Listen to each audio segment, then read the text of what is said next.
Assalamualaikum warahmatullahi wabarakatuh. Perkenalkan, nama saya Ita Susilawati dari Fakultas Ilmu Keolahragaan jurusan Ilmu Kesehatan Masyarakat Universitas Negeri Semarang. Pada kesempatan kali ini saya akan menjelaskan mengenai bakteri zoonosis, yaitu brucellosis dan leptospirosis. Untuk yang pertama yaitu tentang brucellosis. Brucellosis itu merupakan penyakit menular yang disebabkan oleh bakteri. Nah, hewan yang biasa terinfeksi itu merupakan hewan ternak berupa domba, sapi, kambing, babi, dan juga anjing. Nah, spesies yang biasa menginfeksi yaitu Brucella abortus pada sapi perah. Brucella yaitu merupakan jenis bakteri fakultatif gram-negatif yang berkarakteristik non-motil dan membentuk spora dan berbentuk kokobasil. Brucellosis atau keluran menular ini merupakan penyakit reproduksi yang disebabkan oleh bakteri genus Brucella sp yang khususnya disebabkan oleh Brucella abortus. Penyakit ini dapat menyebabkan terjadinya abortus yang bersifat permanen ataupun temporer. Kemudian juga bisa menyebabkan kematian anak sapi baru lahir atau stillbirth, kemudian menurunkan produksi susu dan juga menyebabkan gangguan reproduksi dan mandul. Nah, berdasarkan keputusan Menteri, brucellosis ini ditetapkan sebagai penyakit zoonosis menular yang berdampak merugikan bagi bidang perekonomian dikarenakan menurunnya produksi dari sapi ternak dan bisa meningkatkan angka mortalitas dan morbiditas yang tinggi karena berpotensi mengancam kesehatan masyarakat. Untuk epidemiologinya, brucellosis ini merupakan suatu penyakit bakterial yang cukup banyak terjadi di bidang peternakan. Nah, brucellosis ini merupakan suatu penyakit yang menurut WHO harus diperhatikan dan karena seringkali diabaikan. Nah, bakteri ini menginfeksi hewan ternak dan manusia itu merupakan sebagai accidental host. Menurut data epidemiologi, penyakit ini sering terjadi di Mediterania, Asia Timur Tengah, Afrika Sub-Sahara, dan terutama pada negara dengan pendapatan per kapita yang rendah atau negara berkembang. Tanda dan gejalanya, gejala brucellosis ini bisa terjadi kapan saja, yaitu dari 5 hari hingga 5 bulan setelah terjadi paparan. Nah, gejala brucellosis ini meliputi demam, berkeringat, rasa tidak enak, kemudian anoreksia, sakit kepala, nyeri pada otot, persendian ataupun punggung, dan juga kelelahan. Sedangkan penyakit brucellosis ini juga dapat bertahan lama. Bisa saja penyakit ini akan menetap pada manusia atau bisa terulang kembali dengan gejala demam berulang, kemudian radang sendi, pembengkakan testis dan skrotum, pembengkakan jantung, endokardritis, kemudian gejala neurologis, kelelahan kronis, depresi, pembengkakan hati atau limfa. Untuk resiko paparan yaitu pada suatu daerah endemik penyakit brucellosis ini ketika orang-orang bepergian ke daerah itu, kemudian berisiko pada pekerja di rumah jagal, misalnya bagian pemotongan hewan maupun pengepakan hewan, kemudian susu atau olahan produk susu yang tidak dipasteurisasi, kemudian ibu hamil yang bisa menularkan ke janinnya, dan juga berisiko terhadap pemburu hewan di hutan karena bersentuhan mungkin dengan cairannya ataupun dengan bakteri yang menginfeksi dari hewan tersebut. Kemudian untuk susu itu bagaimana bisa terkontaminasi? Yang pertama dari kotoran hewan yang bersentuhan langsung dengan susu, kemudian infeksi ambing atau mastitis, kemudian penyakit sapi atau biasanya tuberkulosis sapi, kemudian bakteri yang hidup di kulit binatang, kemudian pengaruh juga dari lingkungan, misalnya kotoran dan peralatan pemrosesan yang tidak higienis atau terkontaminasi dengan brucellosis, kemudian serangga, tikus, dan faktor hewan lainnya, kondisi yang tidak bersih di pabrik pengolahan susu, dan kontaminasi silang antara pekerja susu, kemudian seperti kontak dengan pakaian kotor atau sepatu bot. Kemudian pasteurisasi ini adalah satu-satunya cara untuk membunuh banyak bakteri dalam susu yang dapat membuat orang sakit. Untuk resiko pemburu, hewan yang bisa membawa pemburu berisiko itu yaitu babi hutan, rusa besar, banteng, karibu. Selain itu, predator seperti beruang dan serigala itu sering mengalami brucellosis setelah mereka memakan hewan yang terinfeksi. Kemudian, bagaimana Anda dapat mendapatkan brucellosis dari hewan?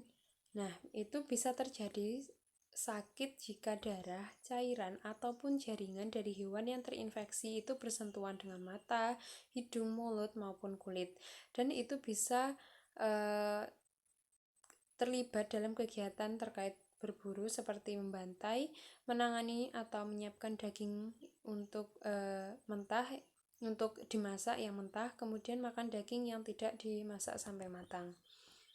Untuk diagnosisnya berupa pemeriksaan bakteri, tes serologis, dan gejala klinis. Untuk pemeriksaan bakteri yaitu meliputi isolasi dan identifikasi dalam sampel darah, kemudian sumsum tulang belakang, atau cairan tubuh lainnya seperti susu dan cairan vagina. Kemudian tes serologis ini juga dapat dilakukan untuk mendeteksi antibodi terhadap bakteri. Selain itu, pemeriksaan serologis yaitu uji aglutinasi cepat dan uji aglutinasi tabung. Kemudian juga bisa didiagnosis dengan Mill-Ring test atau MRT, merupakan modifikasi reaksi aglutinasi yang dilakukan pada sapi perah. Kemudian ELISA yaitu mendeteksi brucellosis pada sapi, karena ini lebih praktis dan lebih sensitif. Kemudian penularannya bisa secara langsung maupun secara tidak langsung. Pada gambar telah dijelaskan, terdapat keterangan bahwa penularan secara tidak langsung bisa melalui petani yang sedang bercocok tanam dengan menggunakan pupuk dari hewan ternak sapi yang mungkin kotorannya terkontaminasi atau terinfeksi sebelumnya oleh brucellosis ini, kemudian menghirup bakteri, kemudian dari pekerja rumah jagal hewan yang bekerja di bagian pemotongan hewan maupun pengepakan daging hewan maupun pemotongan hewan yang bisa menyebabkan endokarditis, meningitis, hepatomegali, dan sebagainya. Untuk selanjutnya yaitu makan daging yang kurang matang atau mengonsumsi produk susu mentah yang tidak dipasteurisasi, ini merupakan salah satu penyebabnya. Kemudian salah satu resikonya juga lebih besar yaitu pada orang yang ada di laboratorium yang bekerja dengan bakteri tersebut ataupun karyawan rumah jagal dan pengepakan daging. Bakteri itu memasuki tubuh melalui luka kulit dengan kontaminan dari sapi perah seperti selaput janin, sekresi vagina, dan janin yang keluar akibat abortus. Nah, yang pertama itu dari kontak dengan hewan yang terinfeksi. Ekskresi hewan baru lahir janin, dan ekspresi yang mungkin timbul dari kelahiran. Nah, pekerja tersebut dapat meliputi pekerja rumah jagal, karyawan pabrik pengepakan daging, dokter hewan.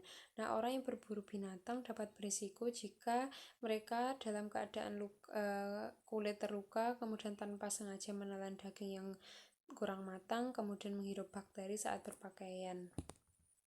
Kemudian penyebaran brucellosis ini jarang terjadi dari manusia ke manusia, pasti melalui perantara dari hewan. Nah, ibu yang terinfeksi yang sedang menyusui juga dapat menularkan kepada janinnya. Sedangkan penularan seksual juga jarang dilaporkan karena penularan ini biasanya dengan perantara hewan misalnya sapi perah yang terkontaminasi, yang terinfeksi dan bisa terinfeksi pada susu, olahan susunya. Kemudian bisa terjadi penularan juga melalui transplantasi jaringan ataupun transfusi darah. Untuk mencegahnya, yaitu gunakan disinfektan untuk membersihkan kamar pasien sesuai dengan persetujuan rumah sakit. Dan cara yang terbaik untuk mencegah brucellosis ini, pastikan tidak mengkonsumsi daging yang kurang matang, produk susu yang tidak dipasteurisasi, misalnya susu, keju, es krim. Dan orang yang menangani hewan ini harus melindungi diri dengan pakaian APD, misalnya sarung tangan karet, kacamata, gaun atau celemek. Sesegera mungkin harus melakukan cuci tangan setelah melakukan kontak dengan hewan tersebut. Kemudian hindari kontak langsung dengan cairan atau organ dari hewan. Hindari kontak langsung dengan anjing yang biasanya terinfeksi penyakit brucellosis. Untuk pencegahan dan pemberantasan brucellosis, pencegahannya bisa dilakukan dengan cara melakukan surveillance secara rutin dan secara terus-menerus. Kemudian dilakukan juga screening awal yang bebas brucellosis. Nah, tingkat kejadian apabila prevalensi reaktor lebih dari 2% dengan kategori tertular berat, yaitu dilakukan pemberian vaksinasi. Sedangkan untuk daerah kategori tertular rendah atau prevalensi reaktor kurang dari 2%, ini dilakukan teknik uji dan bila positif dilakukan potong bersyarat tes dan slaughter. Untuk pengobatan, yaitu biasanya dilakukan pengobatan menggunakan antibiotik doxycycline dan rifampin selama minimal 6-8 minggu. Nah, beritahu dokter jika Anda mengalami sedang pada masa-masa kehamilan, kemudian alergi terhadap doxycycline atau rifampicin, dan menderita respon imun yang berkurang atau tidak ada, atau yang dinamakan dengan imunosupresi. Yang selanjutnya yaitu leptospirosis. Leptospirosis adalah zoonosis bakteri yang berdasarkan penyebabnya, berdasarkan cara penularannya merupakan direct zoonosis karena tidak memerlukan vektor dan dapat digolongkan sebagai amfiksenosis karena jalur penularan dapat dari hewan ke manusia ataupun sebaliknya. Hewan yang umum menularkan infeksi karena leptospirosis ini yaitu tikus. Biasanya ditularkan dari hewan ke manusia ataupun tadi sebaliknya. Nah, infeksi leptospirosis di Indonesia ini umumnya dengan perantara tikus jenis Ratus norvegicus atau tikus selokan, kemudian Ratus diadi atau tikus ladang, dan Ratus exulans suncu murinus atau Secourt.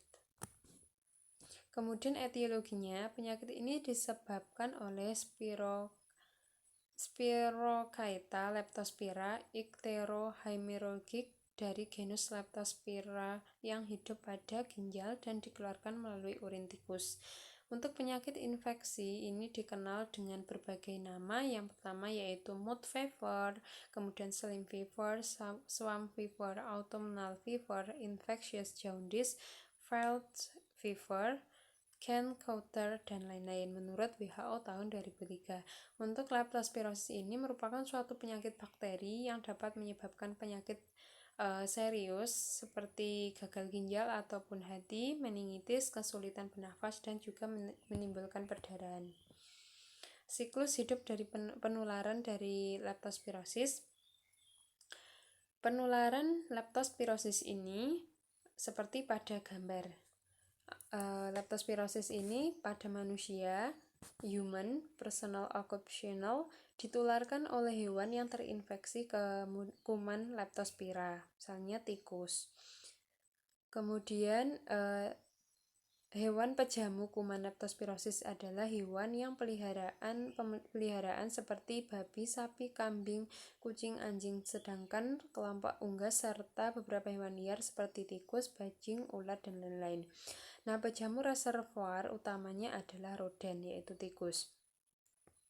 Kuman Leptospira hidup di dalam ginjal pejamu reservoir dan dikeluarkan melalui urin saat berkemih. Manusia ini merupakan suatu host pest insidentil seperti pada gambar di samping. Untuk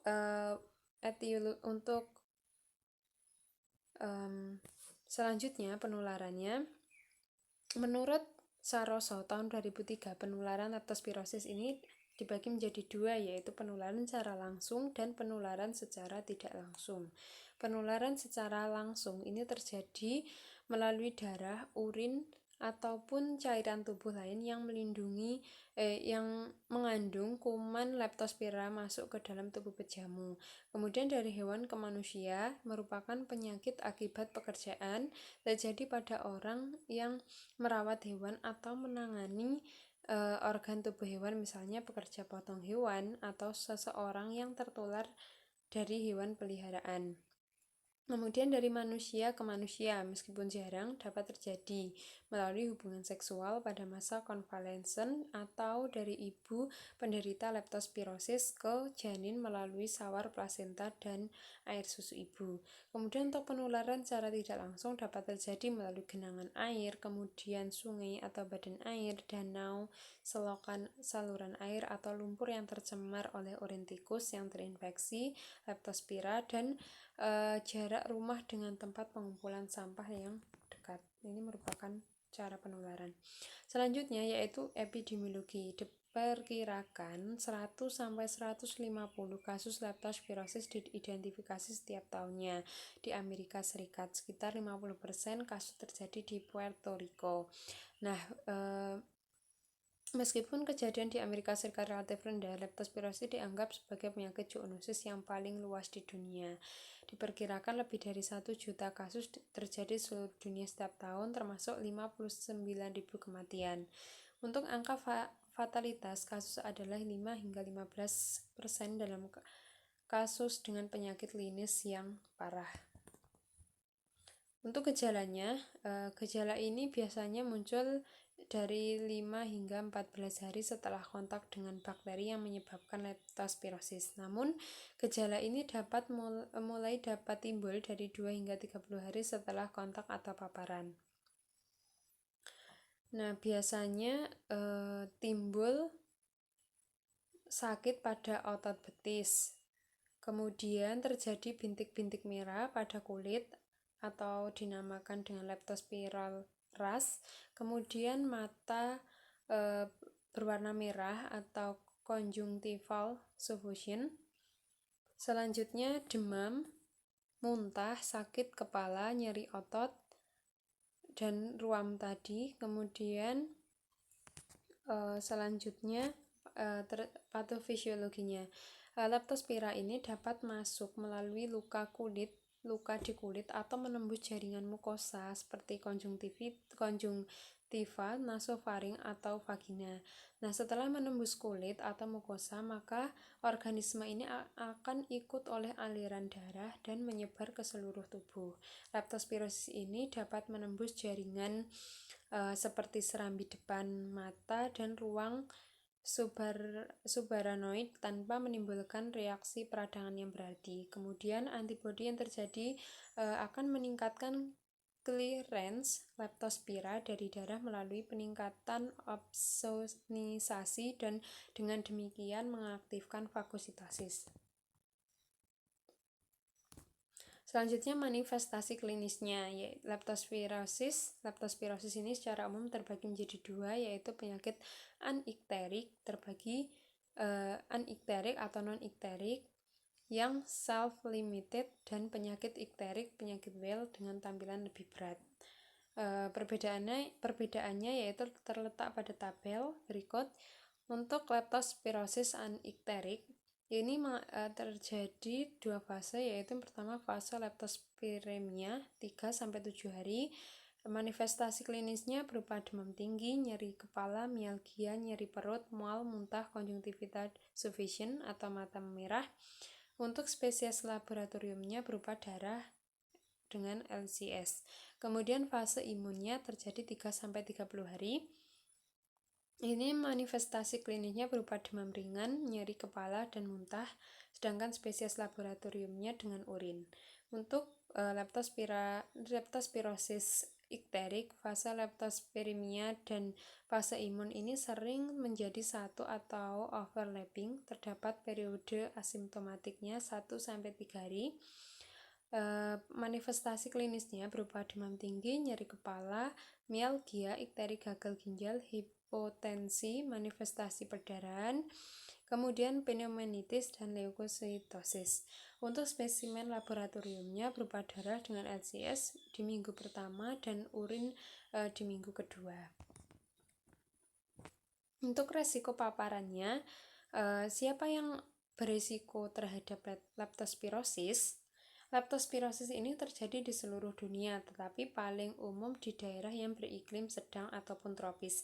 Ini adalah lebih bahaya pada pekerjaan bagi banyak orang yang bekerja di luar ruangan atau dengan hewan, seperti petani, pekerja tambang, pekerja selokan, pekerja rumah jagal, dokter hewan dan pengasuh hewan, pekerja ikan, peternak sapi perah, personil militer, kemudian mencuci atau mandi di sungai ataupun danau yang mungkin airnya terkontaminasi oleh bakteri leptospira, kemudian tukang kebun atau pekerjaan di perkebunan, anak-anak yang bermain di taman, genangan air hujan atau kubangan, dan tempat rekreasi air tawar misalnya kolam renang.